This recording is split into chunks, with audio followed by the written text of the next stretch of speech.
Good job from Luke.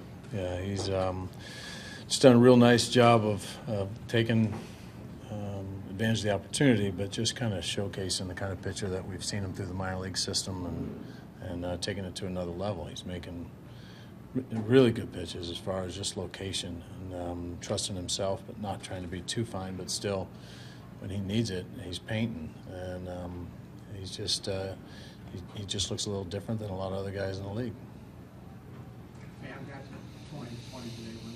Who's the last guy? Wow. We're trying to come up with that on the bench today. And yeah, that's what a great accomplishment. I mean, a couple big stolen bases there, too, to give us an opportunity to put some runs on the board. But to watch the ball jump off his bat and what he's been able to do all season, not just pull side, but opposite field like today or dead center, and then to be able to run like he does, it's just a very, very rare mix. And what a great surprise he's been for us this season. Can you speak to that journey he's had this year? Maybe that's make your club out of spring, the vision issues for now, and how.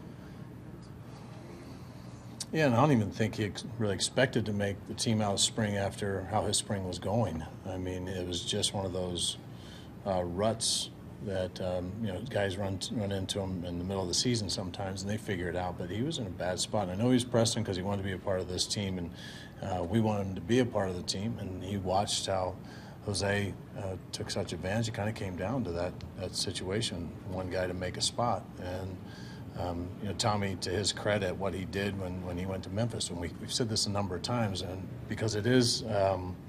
It's not always the case, but he went down early in the year and knew what he had to do to figure out how to get back and join us and help us. And I think every time that happens, it helps them in their development long term. And Tommy, there's been no looking back. And he's made the adjustments that he needed to physically with his eyes and with his swing, and he's put together a tremendous season. Different personalities, obviously, but is there any similarities between what Reggie brought? When you see Tommy bring it?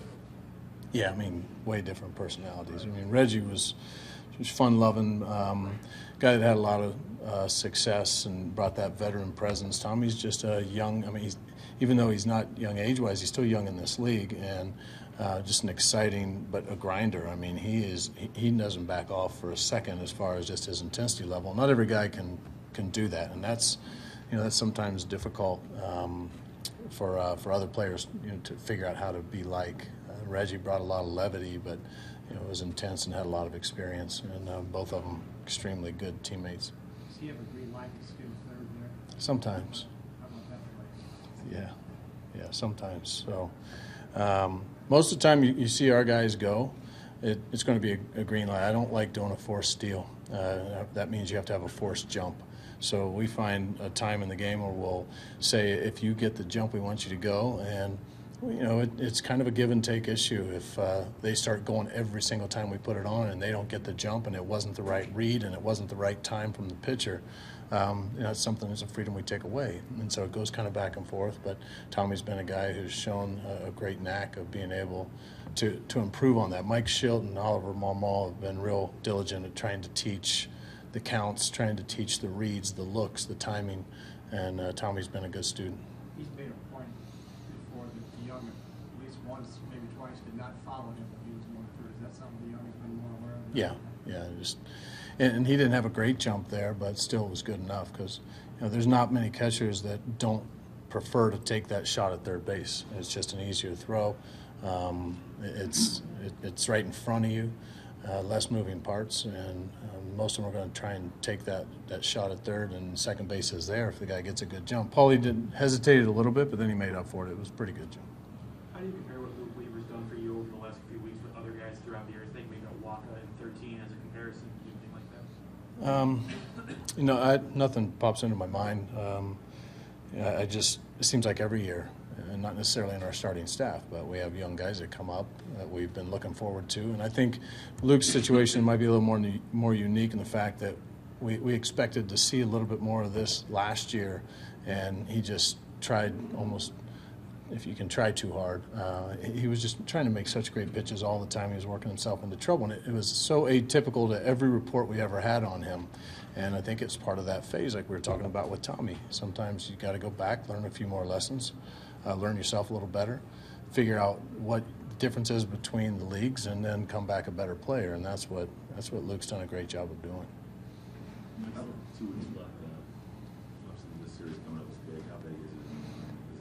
You still looking at 2 weeks ago, last big games, or just as 3? Every game. It's huge. I mean, if we would have half-stepped today, you know, it would have been gone. And so that's the beautiful thing about that approach is, yeah, it's going to be a lot of hype and a lot of excitement going into Chicago, which I think our guys are going to feed off of.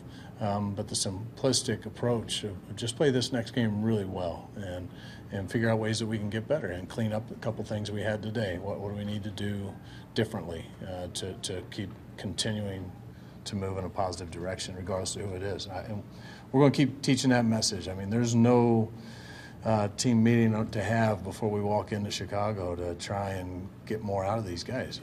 If you're giving everything you've got, you have nothing more to give. And so it's really the philosophy we're going to stick with the rest of the way.